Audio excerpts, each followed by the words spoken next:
nous, Congolais, unis par le sang, unis dans le fort pour l'indépendance.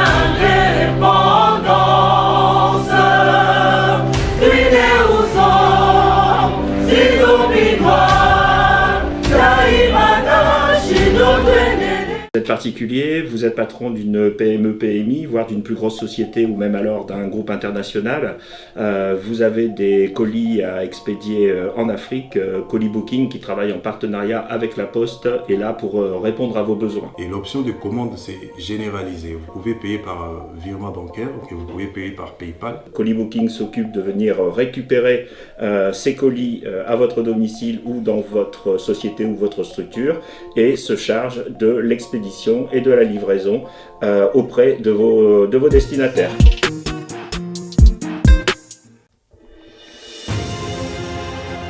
Avec son personnel hautement qualifié, Global Service vous propose des services de qualité à un temps record. Nous assurons les transports des conteneurs, les engins des chantiers, les tracteurs, les véhicules haut de gamme et diverses marchandises partout dans le monde et plus particulièrement en République démocratique du Congo. Dans le domaine immobilier, Global Service vous facilite le processus d'achat immobilier aux États-Unis. Nos bureaux sont prêts à vous recevoir partout dans le monde. Aux USA, à Kinshasa, en Afrique du Sud et même en Chine. Global Service vous propose des services de qualité à un temps record.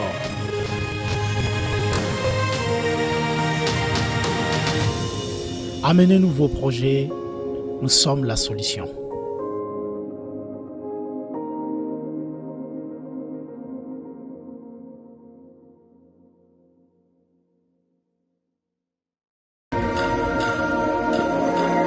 Je suis Narcisse Katompa, CEO de Nursix Water, une entreprise de purification et de distribution d'eau basée aux États-Unis. Je suis titulaire d'un master en finance et une spécialité en assurance gestion des risques. Nursix Water est une eau électrolyte d'une source artésienne à San Antonio, État du Texas. Elle est dotée d'un pH de 9.5 et contient des minéraux capables de traiter les déchets organiques acides du corps et de maintenir un pH équilibré dans le sang comme dans le corps.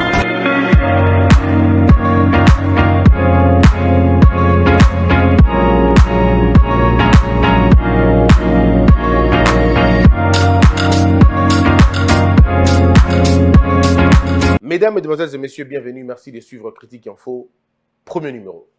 Alors, l'actualité, c'est le Sénat. Le Sénat et les sénateurs, bien, il y a plein de choses que les gens se disent sur la question.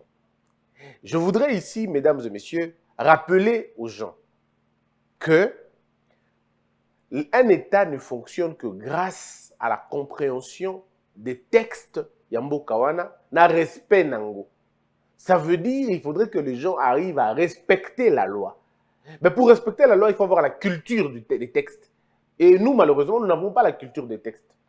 Nous, la corruption a atteint tellement de proportions inquiétantes au point que nous avons même corrompu le sens de certains textes. Donc, on a un système, mais qu'on a corrompu la manière de faire. Il y a un vrai débat au sujet de la 4e République que je porte à cœur. Et d'autres qui disent non, il faut tout simplement sanctifier la 3e République et ne pas aller à la 4e République. Et les gens disent non, notre constitution elle est bonne, on peut la modifier autant de fois, mais jusqu'à la changer, c'est quand même assez radical. Donc nous disons, écoutez, nous pensons que nous avons tous été témoins de la naissance de cette République. Nous avons été témoins de la naissance et des conditions dans lesquelles la 3e République a vu le jour. La 3e République n'avait pas été pensée, n'avait pas été étudiée, n'avait pas été soumise, si vous voulez, à la réflexion des intellectuels. Pas du tout. Les gens se sont entendus et on a proclamé une république comme ça. On dit non, dans la 2e République, tu es comme une 3e République. Et vous allez vous rendre compte que depuis la nuit des temps, toutes les républiques que nous avons connues dans ce pays naissent des véritables problèmes. Et généralement, ça a toujours été des problèmes politiques. Nous sommes en 1960. Nous commençons notre première république. Mais elle est née de quoi? Elle n'est pas née de la réflexion, excusez-moi. Elle n'est pas née de la réflexion. Elle est née de la frustration. Les gens se disent, on en a assez de rester avec les colons. Il faut qu'ils partent. Nous devons avoir notre propre république. Mais est-ce qu'on a pensé à la république en ce moment-là? La question est non. Souvenez-vous que nous devenons indépendants avec une constitution élaborée sans aucun noir. La constitution qu'on avait appelée à l'époque la loi fondamentale a été élaborée 2 mois avant l'indépendance. Ça veut dire lorsqu'on élaborait cette constitution-là, rien à voir avec nous, le noir, on n'était même pas concerné. Le Congolais n'était même pas concerné dedans. Bien, et puis après, on va raconter ce que l'on veut, on va trouver des raisons, ouais, ce n'est vraiment pas le problème. Mais c'était tout le problème, parce que cette constitution n'a pas tenu un seul mois.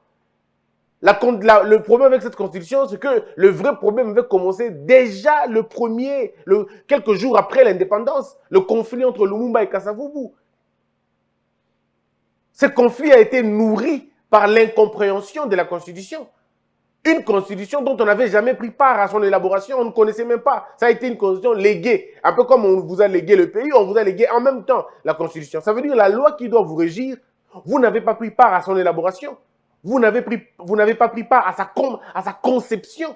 Ça veut dire vous allez élever un enfant que vous n'avez pas engendré, que vous ne connaissez ni origine, non, pas du tout. On a ça comme ça. Et le problème a commencé là-bas. Alors, si nous disons que la Constitution est le socle d'une république, alors là, il y a un souci. Parce que là, vous avez une Constitution que vous n'avez pas inventée, que vous n'avez pas conçue, mais qui va finalement vous servir d'assiette d'une république. Alors, qu'en est-il de la république? Si déjà la matrice, vous ne l'avez pas, comment vous aurez les autres? Et donc, nous avons commencé comme ça, en 1960. Nous n'avons pas compris ce qu'on voulait, et vraiment, on est allé. La République, la première République, a tous les germes de conflit. Et vous voyez, sécession par-ci, sécession par-là, on ne s'entend pas au nord, on ne s'entend pas au sud, on ne s'entend pas par-là. Donc, il y a eu tout ça. Mobutu qui dit, bon, on va arrêter ça, c'est un désordre terrible. La politique, c'est vraiment du désordre. L'armée prend le pouvoir. Lorsque l'armée prend le pouvoir, dans la République, dans la première République, aucunement, même pas une seule fois, même pas un texte disait que l'armée pouvait prendre le pouvoir, même dans les pires des cas. Donc, nous sommes sortis de l'ordre constitutionnel en 1960. On n'est plus dans l'ordre constitutionnel. Mobutu nous invente son rythme à lui, mais il était applaudi par plusieurs pays à travers le monde.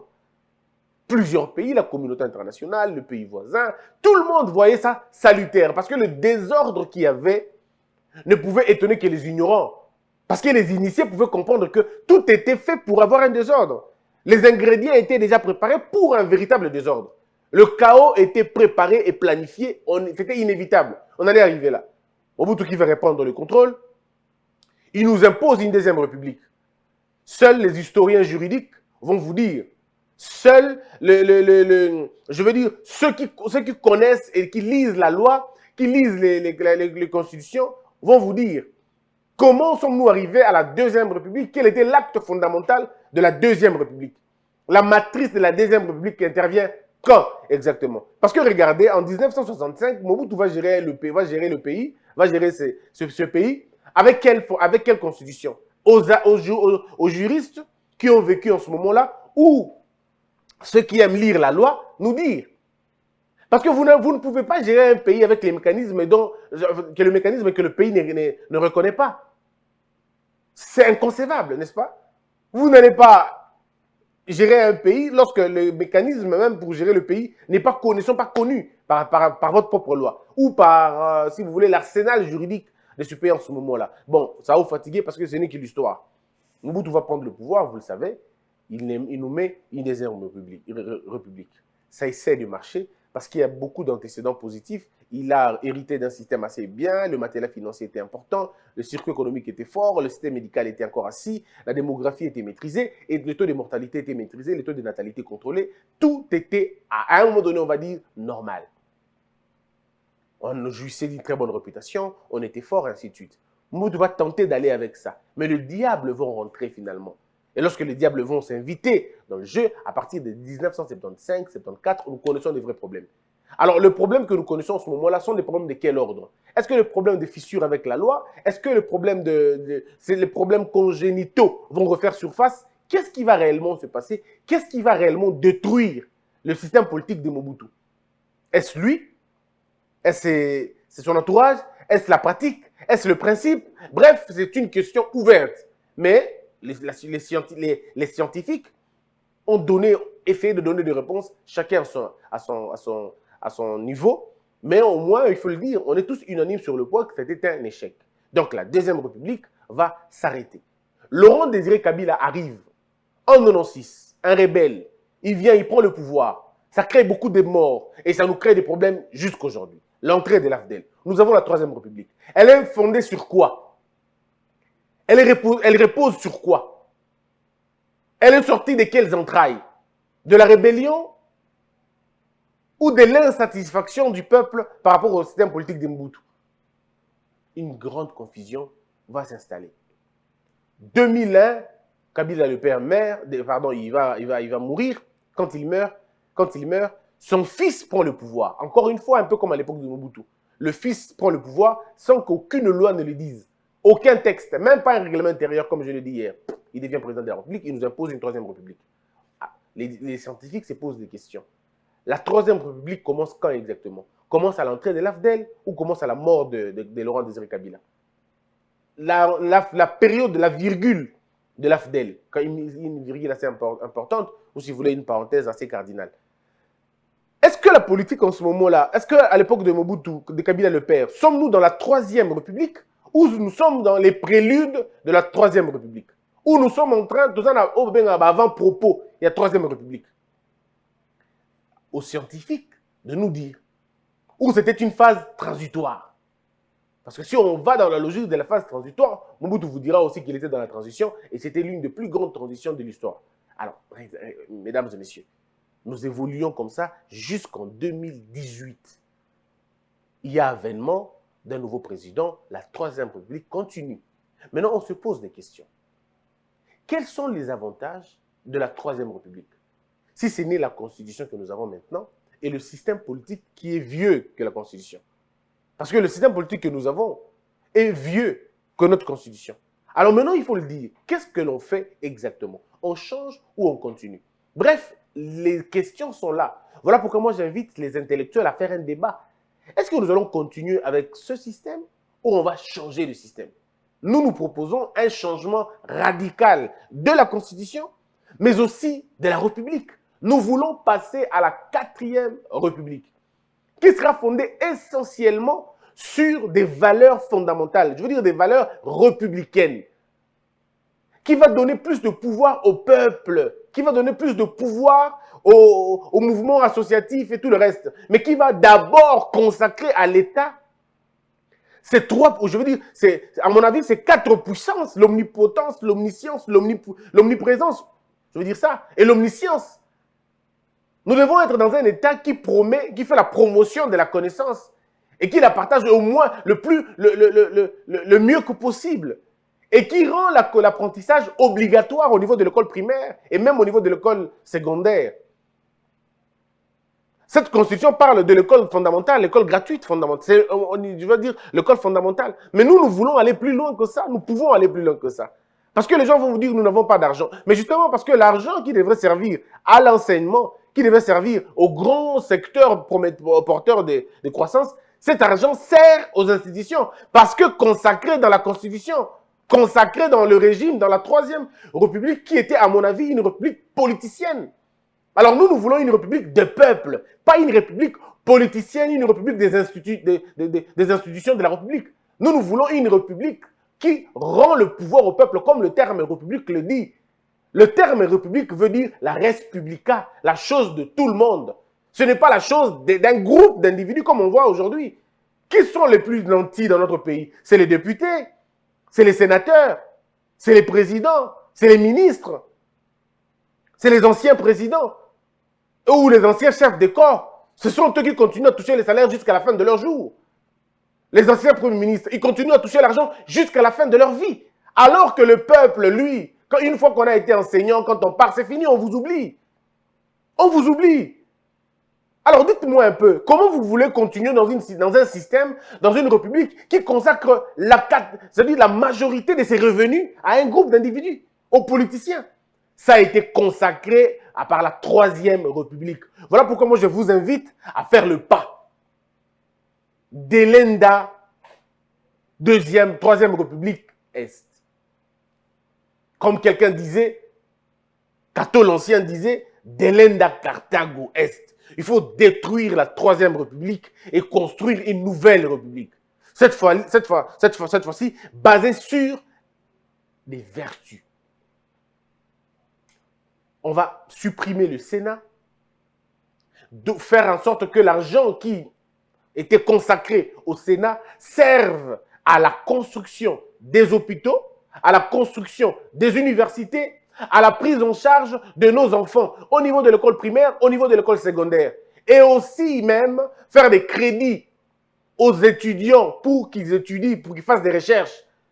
Cet argent peut servir, l'argent qu'on alloue au Sénat peut servir à faire ça, à donner ça à nos enfants, à donner ça à nos enfants, à nos peuples. Si nous regardons l'argent qui est alloué au Sénat pendant une année, mais cet argent peut construire autant d'universités. Cet argent peut supporter la gratuité de l'enseignement parce qu'elle peut construire autant d'écoles et prendre en charge autant d'enseignants. Et si l'État prend en charge les écoles et les enseignants, mais l'État va augmenter sa rigueur, et la rigueur entraîne la formation entraîne le développement. Ça veut dire que nous avons tout à gagner en supprimant le Sénat, en finançant les autres secteurs. Et tout ça va se faire en étudiant le dossier, en comprenant le dossier. Moi, je ne le dis pas pour le Sénat parce que le Sénat nous a fait ce que ça nous a fait. Pas du tout. Ce Sénat a toujours été budgétivore depuis la nuit des temps.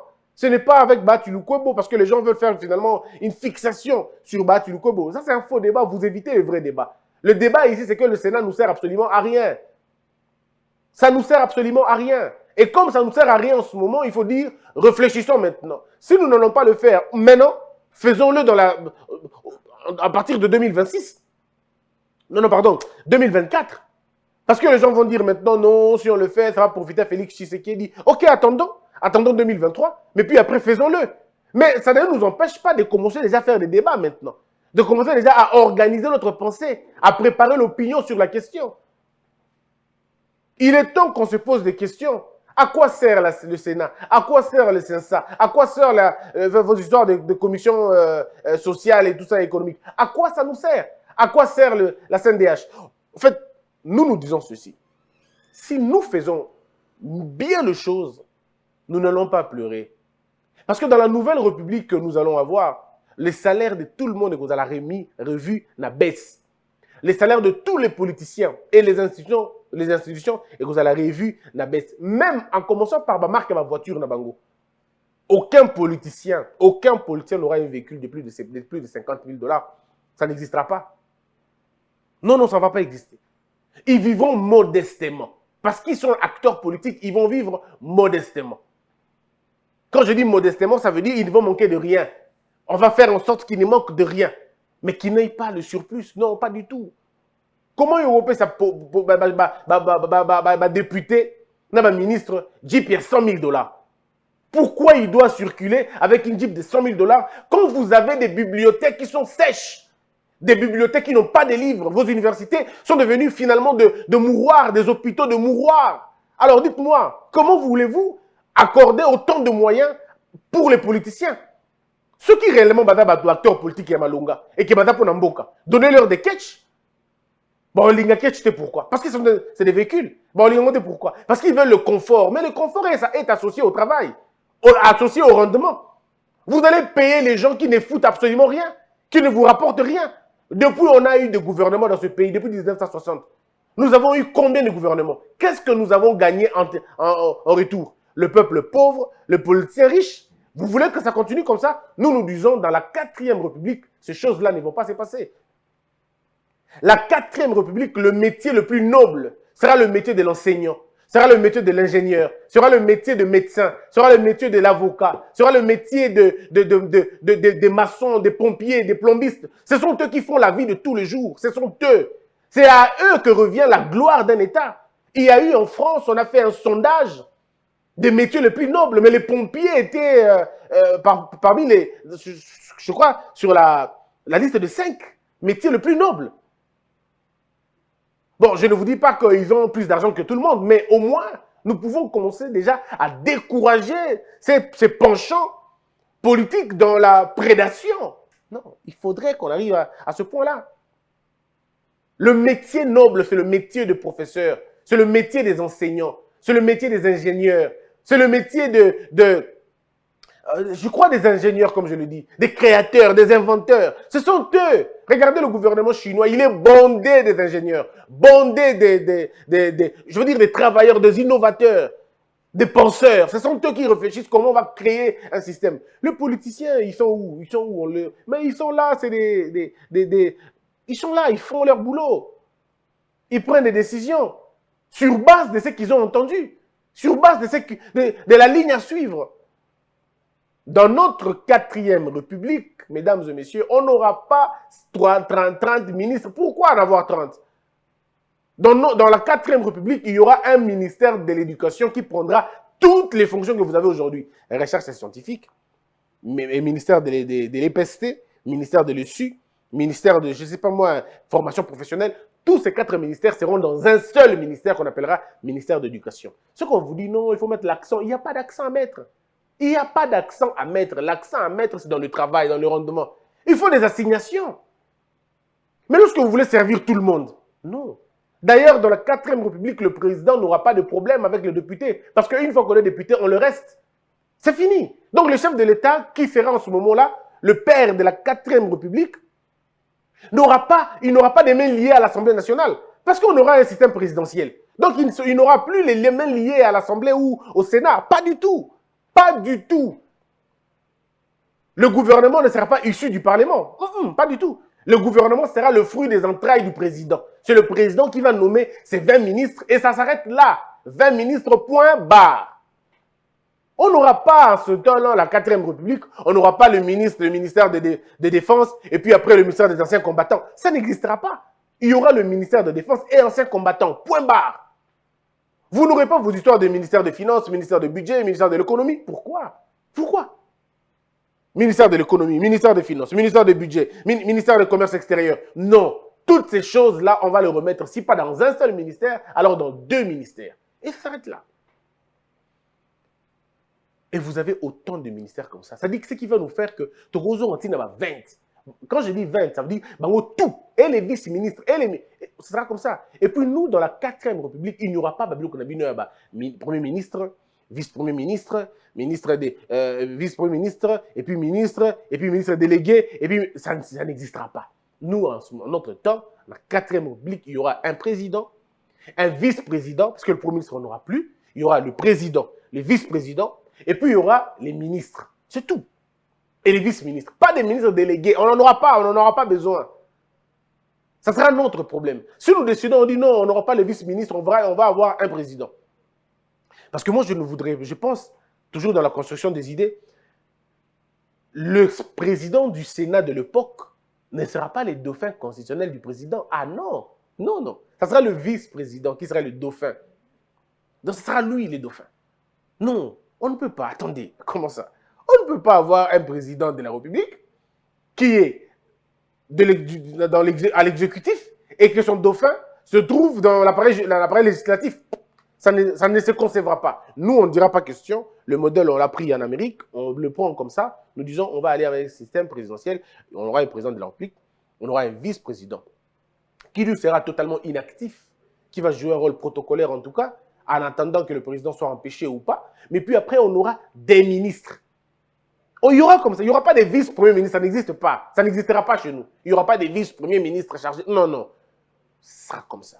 Ou si nous disons, on va avoir un premier ministre, ok, pas de problème. Si vous avez un premier ministre, alors le premier ministre, là, va faire comme Tchombe l'a fait ou va faire comme qui un autre premier ministre avait fait en son temps. Il était lui-même premier ministre, mais il avait 2-3 ministères attachés à lui. Et la 4e République va donner un accent profond sur la justice. Le ministère régalien est de grande importance. Chez nous, ça va changer. Et vous avez le ministère de l'Agriculture, et vous avez le ministère à grande importance. Ministère de l'Agriculture, ministère de la Pêche, y a pêche et élevage. Parce que nous, on mettra ça ensemble. Hein. Ministère de l'Agriculture, ministère d'Angomoko, parce que c'est un très grand ministère. Et le ministère de pêche et élevage, on met ça ensemble. Soit agriculture, pêche et élevage, on met ça ensemble, ou on ne le sépare, agriculture côté d'Ango, pêche et élevage côté d'Ango. Et il y a un ministère, il y a Malonga et pas Nabisto. Ministère Affaires sociales, ça sera un grand ministère. Ou alors, on va dire, où on garde le ministère des Affaires sociales, et ça reste là, puis on a mis la solidarité, on met dedans. Comment on va avoir un ministère des Affaires sociales et puis vous avez un ministère de la solidarité? Non, tout ça dedans. Nous ne pouvons pas, nous n'allons pas avoir un ministère des Affaires étrangères et puis on a un ministère de coopération régionale et puis on a un ministère de s'occuper des Congolais vivant à l'étranger. Ça n'existera pas ça chez nous, non. La 4e République, c'est que tout ça, c'est dans le ministère des Affaires étrangères et des départements. Département des Congolais vivant à l'étranger, département de la coopération sous-régionale. C'est comme ça que ça va se passer chez nous. Quand je dis la 4e République, c'est comme ça qu'il y a au Kenya. Donc, bon, on a bien comme un cas similaire qui était non, non, non, non, non. Il faut arrêter. Ministère, il y a art, culture et tout ça. Il faut repenser ce ministère-là. Il faut qu'on refaire Yango. Comme un au Kenya. Et là, on est au Sala. Parce que ça dépend de nous. Mesdames et messieurs, je vous dis que nous avons tout à gagner en passant à une nouvelle République. Bon, on dit que le Sénat. Et ça, que nous avons compris que ma problème est dans le Je vous explique un autre élément important parce qu'il faudrait le dire aux gens. Est-ce que vous savez que la justice, c'est le dernier rempart de la démocratie? Lorsque la justice est bafouée, c'est fini. Quand ça tombe avec les espoirs d'un État. Vous ne pouvez plus vous réveiller et dire on va se développer sans la justice. Non. Mais regardez aujourd'hui, le Parlement se constitue en bouclier. Le Parlement est devenu un pitbull de la justice. Le Parlement bafoue complètement la justice. Je vous ai dit ici, 150 demandes de poursuite. Le Parlement va bouillir. Alors mes frères, pourquoi Tourmi Boma? Pourquoi Tourmi Boma Bongo? On a compris déjà la situation. C'est vrai que je vous ai cité la loi qui va être faite dans peu de temps, disons la procédure et Salema, mais prenons l'initiative de dire prochainement, détruisons le Sénat. Sénat a souté, et puis député. Pour nos députés.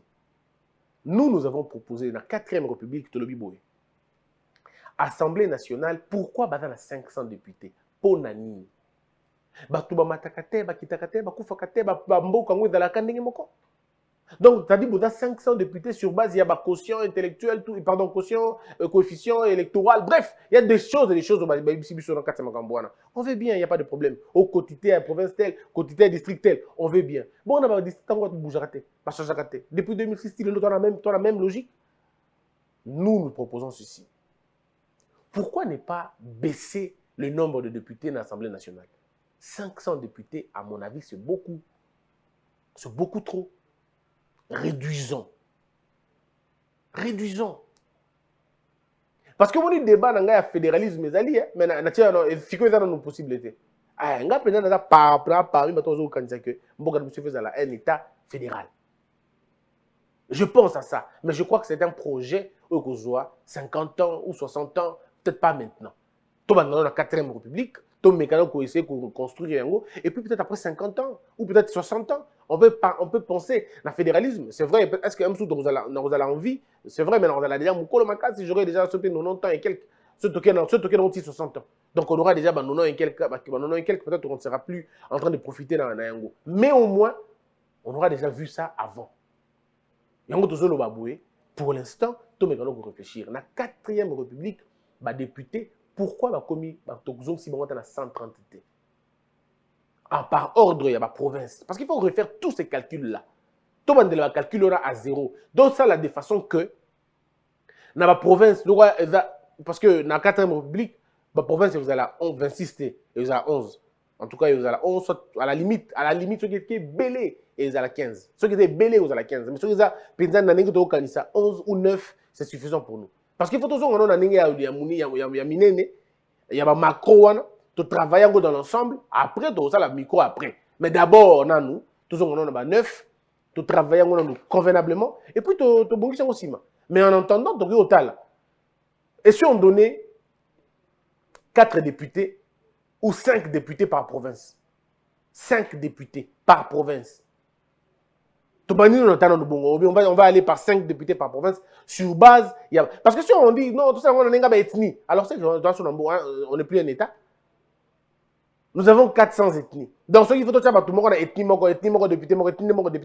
La représentation nationale, ce n'est pas en termes d'ethnie, forcément. Non. Sinon, il y a une tribu au Senga. Parce que ethnie, on a une ethnie. Mais ethnie, on est comporté ma tribu. Si on a une ethnie, on appelle ça exemple. Ethnie Ngala. Bangala baya, tout ça, mouton. Oui, mouton, vous en avez. Parce que mouton, vous avez un mango. Mouton, vous avez un mbunza, tout ça. Et quand il y a ce qu'il y a un mbunza, mtabimi, bamongo, baolbani. Non, c'est pourquoi on dit non.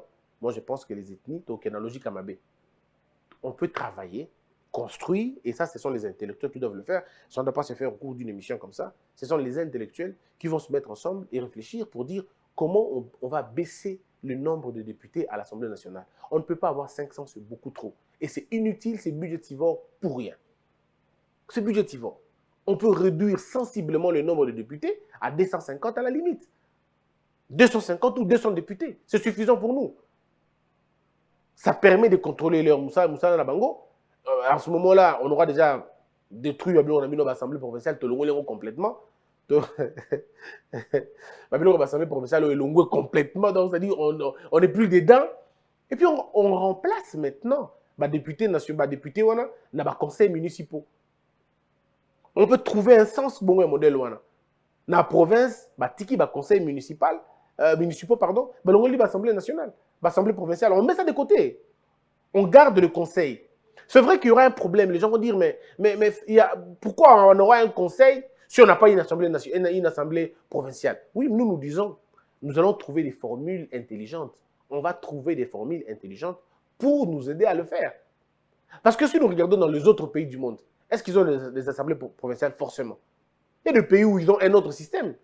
Mais ils n'ont pas d'assemblée provinciale. La preuve, parce que nous, à l'époque, comment on a vécu? À l'époque de Mobutu, il n'y avait pas d'assemblée provinciale. Il y avait des chambres qui faisaient un peu le même travail de l'assemblée provinciale, mais qui n'étaient pas des assemblées provinciales. Donc, on peut le faire. Donc, je crois que quand on aura finalement enlevé l'assemblée provinciale, on les aura finalement désactivés, on va trouver un mécanisme propre dans un moment pour contrôler les provinces. Et là, ça sera la contribution intellectuelle de tous les Congolais. On va s'entendre, les intellectuels vont se mettre ensemble pour dire comment on fait quand on n'a pas d'assemblée provinciale.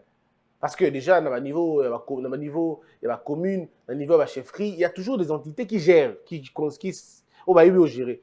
Dans notre cas actuel, nous avons les conseils municipaux, ils allaient finalement désactiver, disons, qui n'ont jamais été activés d'ailleurs. Donc là, on va trouver des moyens, parce que tout ce dont on cherche ici, c'est de plus en plus dépolitiser l'État. Plus en plus dépolitiser l'État et raffermir le lien entre le peuple et l'État. Assurer la bonne redistribution des ressources. Et il y a égalité, il y a bilogonios. Et en gros, je crois qu'il est très important pour Nabiso. Voilà un peu, mesdames, mesdemoiselles et messieurs, pour Namagambo Italie, 4e République. Mais pourquoi ça, je porte ça vraiment à cœur. Je me dis qu'il y a un gros changement. Il faut véritablement un grand changement. Mais il faut un De Gaulle, au fait. Il faut un De Gaulle, il faut du courage, beaucoup de courage en tout cas. Beaucoup de courage.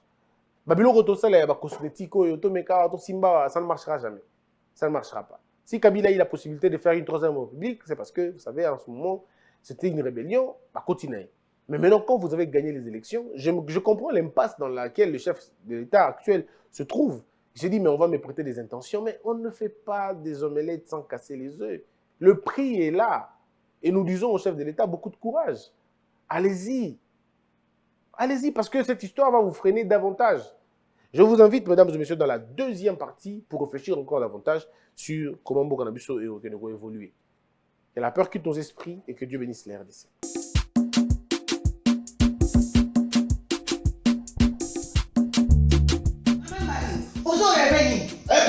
Nazo le bete. Nazo le kake kasi.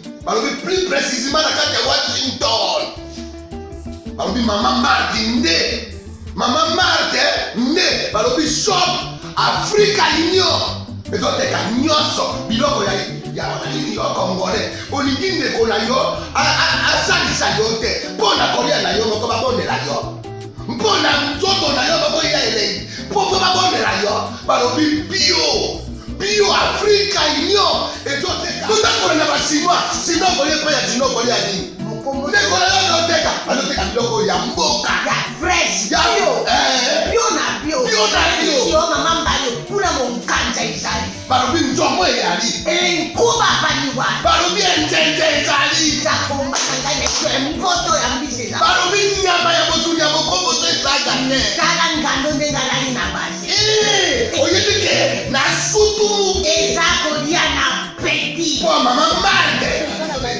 ya solo po bazokomprendre te mawa bakongolais ualonu mpo na kolia na bino moko bakondela bino kolia na apeti nzongo na yo.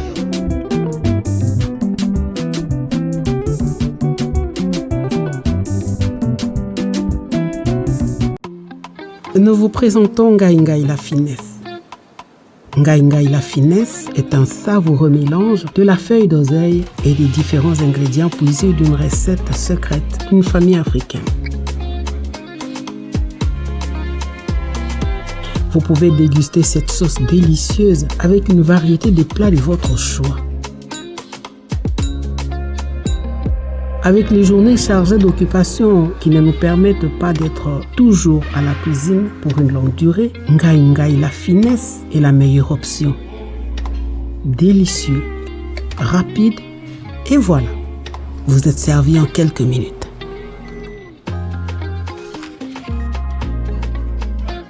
Ngai Ngai la finesse apporte la joie dans nos familles.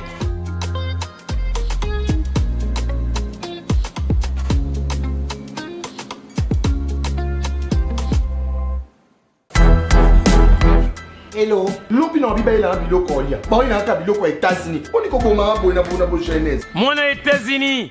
Tata yo kikolela na bino. Atindeli bino. Mama Samira. Ndenge ozalaka na États-Unis okolia lokola mutu aza na mombele. Lokola mutu aza na ngaba. Merci mon bout. Wow! C'est mon bout.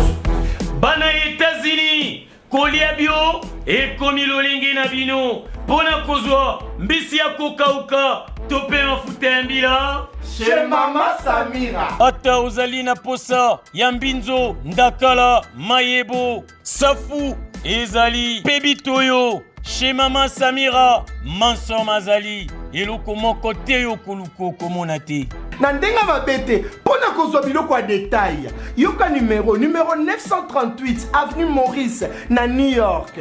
Adresse il y a entrepôt 1240 avenue Randol dans les banques. Tala yoko banda koteka mbisi ya kokauka mongusu mafuta ya mbila ekokoma lokola bazoka na yo. Yeah yo, kombone Mama Samira, makiambae. Debout Congolais, unis par le sang, unis dans le fort pour l'indépendance.